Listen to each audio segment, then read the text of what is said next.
তো ফরজমাল পক্ষ থেকে সবাইকে জানাই আন্তরিক শুভেচ্ছা এবং স্বাগতম। তো আজকে দেখব এই সপ্তাহে গোল্ড মার্কেট কী হবে, আমরা কোন পজিশনে এন্ট্রি নিব, আমাদের কোন পজিশনে এসএল ব্যবহার করলে লসের পরিমাণটা কম আসবে। তো গত সপ্তাহে আমি একটি উইকলি অ্যানালাইসিস আপনাদের সাথে শেয়ার করেছিলাম এবং সেই অ্যানালাইসিস অনুযায়ী গোল্ড মার্কেট কিন্তু আপনারা দেখতে পেয়েছেন মার্কেট ঠিক ওইভাবেই মোটামুটি মুভমেন্ট করেছে। তো এখানে বিশাল বড় একটা মুভ করেছে মার্কেট, একদম ব্রেকআউট হয়েছে এখান থেকে ডাইরেক্ট ব্রেকআউট হয়ে মার্কেট আপে চলে গিয়েছে। আর এটি আমি সিগন্যাল আপনাদের সাথে শেয়ার করেছিলাম, সেই সিগন্যালটি এখানে আপনারা দেখতে পাচ্ছেন। এই যে এখানে 27 থেকে 24 এর মধ্যে এন্ট্রি পয়েন্ট ছিল এবং লাস্ট 57তে টেক প্রফিট ছিল। এটা ভিআইপি চ্যানেলে দেওয়া ছিল, আর পাবলিক চ্যানেলে আপনারা যারা আছেন তারা হয়তো দেখতে পেয়েছেন। আমি পাবলিক চ্যানেলেও এই সিগন্যালটি আপনাদের সাথে শেয়ার করেছিলাম। তো শুধুমাত্র এসএল আর টিপিটি ভিআইপি চ্যানেলে দিয়েছিলাম। তো যারা পাবলিক চ্যানেলে আছেন, যারা ট্রেডগুলো নিয়েছেন তারা হয়তো খুব ভালো প্রফিট করেছেন, আর ভিআইপি চ্যানেলের বেশ কিছু মেম্বার আছেন তারা হিউজ পরিমাণ প্রফিট করতে পেরেছে। তো চলুন এত কথা না বলে ডাইরেক্ট অ্যানালাইসিসে যাই। তো আপনারা যদি ইন্টারেস্টেড হয়ে থাকেন আমার সিগন্যালগুলোর ব্যাপারে, তাহলে ভিআইপি চ্যানেলে আপনারা জয়েন করতে পারেন। তো চলুন তাহলে। এখন বিষয় হচ্ছে এই যে এখানে দেখুন কয়েকটা পয়েন্ট আমি আপনাদেরকে বলি। আমি গত সপ্তাহে বলেছিলাম মার্কেট একদম 33.1 পর্যন্ত মার্কেট হয়তো আসবে, বাট 33.1-এ আসে নাই, 33.9 পর্যন্ত মার্কেট আসছে। এই যে এখানে একদম লাস্ট একটা সাপোর্ট এখানে জোন তৈরি করেছে, বাট আমি যেটা ভেবেছিলাম মার্কেট এই পর্যন্ত হয়তো মার্কেট আসবে, বাট মার্কেট এখান থেকে এই সাপোর্ট থেকে মার্কেট এখান থেকে ঘুরে চলে গেছে এবং উপর থেকে আবারও ডাউনে আসছে। এটার মূল কারণটি হচ্ছে উপর থেকে এই যে একটা সাপোর্ট রেজিস্ট্যান্স ছিল, তো এই রেজিস্ট্যান্স থেকে মার্কেট ডাউনের দিকে চলে আসছে। আর এখানে ব্রেকআউট হয়েছে, একটা বিগ নিউজ ছিল, সেই নিউজের কারণে মার্কেট এখান থেকে ব্রেকআউট হয়েছে, মার্কেট আর নিচে আসতে পারেনি। আর আমি এসএলটি ব্যবহার করেছিলাম এটির নিচে, এই যে এই 18তে এসএলটা ব্যবহার করেছিলাম। তো এখান থেকে মার্কেট ব্যাক করেছে, 18তে আসে নাই, এখানে লাস্ট মার্কেট আসছিল। এখানে একটু আপনাদেরকে দেখাই কোথায় আসছিল, 31 পর্যন্ত মার্কেট আসছিল এবং এখান থেকে মার্কেট ব্যাক করেছে।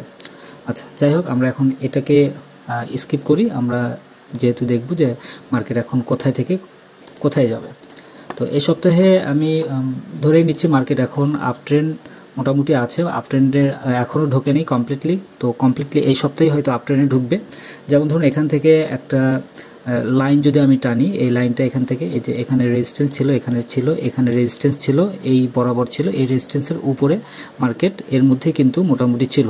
এই যে উপরে একটা রেজিস্ট্যান্স ছিল, এই রেজিস্ট্যান্স, হ্যাঁ, এর মধ্যে মার্কেট ছিল। দেন এই লাইনটা থেকে মার্কেট বের হয়ে চলে আসছে, এখান থেকে মার্কেট বের হয়ে একদম উপরে চলে আসছে এবং এখানে একটা দেখুন স্ট্রং একটা স্ট্রং রেজিস্ট্যান্স ছিল, এই যে এটা। তো এই রেজিস্ট্যান্সটাকেও কিন্তু মার্কেট পার করেছে। দেখুন এখানে আমি একটু লাইনটা যদি এখানে ধরি তাহলে এখানে বুঝতে পারবেন। এই যে দেখুন এই রেজিস্ট্যান্সটাকেও কিন্তু টাচ করে উপরে চলে আসছে। তো এখন মার্কেট যেটা করবে এই সপ্তাহে, এখানে একটা স্ট্রং লেভেল তৈরি করেছে, সেটা দেখুন। এই যে মার্কেট এখন যে পজিশন আছে, এখান থেকে মার্কেট নিচে আসলে এখানে একটা সাপোর্ট আছে, স্ট্রং একটা সাপোর্ট আছে। এই সাপোর্ট থেকে মার্কেট আবারও উপরের দিকে যাওয়ার চান্সটা অনেক বেশি আছে। আর এই সাপোর্টটাকে যদি ভাঙে, বাই চান্স যদি এই সাপোর্টটাকে ভাঙে, তাহলে মার্কেট একটু নিচে আসবে, বাট অ্যাভারেজে মার্কেট উপরের দিকে চলে যাবে। তো এখন এই পর্যায়ে আমাদের আসলে সেল এন্ট্রি নেওয়া যাবে না, আমাদের একটু হোল্ড করতে হবে। একটু মার্কেট যখন ওপেন হবে তখন আমাদের হোল্ড করতে হবে। তো এই সপ্তাহে অ্যাকচুয়ালি আমরা কোথায় এন্ট্রি নিব এটাই আমি বলি। আমরা অবশ্যই বাই এন্ট্রি নিব মার্কেট যখন ওপেন হবে। আমরা এখানে 33.66 আছে, এখানে আমরা বাই এন্ট্রি নেব। বাই এন্ট্রির ক্ষেত্রে আমাদের এসএল পজিশনটা হবে 33.60-এ আমাদের এসএল পজিশনটা হবে।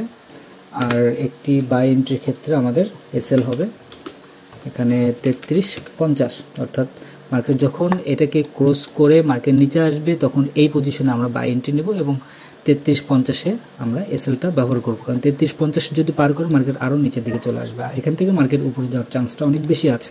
সেল এন্ট্রি এই সপ্তাহে না নেওয়াটাই বেটার মনে করছি। আর তারপরে মার্কেটের বেশ কিছু মুভমেন্ট আছে, সেই মুভমেন্টের উপরে ডিপেন্ড করবে আসলে সেল এন্ট্রি নেওয়া যাবে কি যাবে না। আর এইগুলো আপডেট পাওয়ার জন্য অবশ্যই টেলিগ্রাম চ্যানেলে জয়েন করবে। ধন্যবাদ সবাইকে ফরেক্স বাংলার সঙ্গে থাকার জন্য।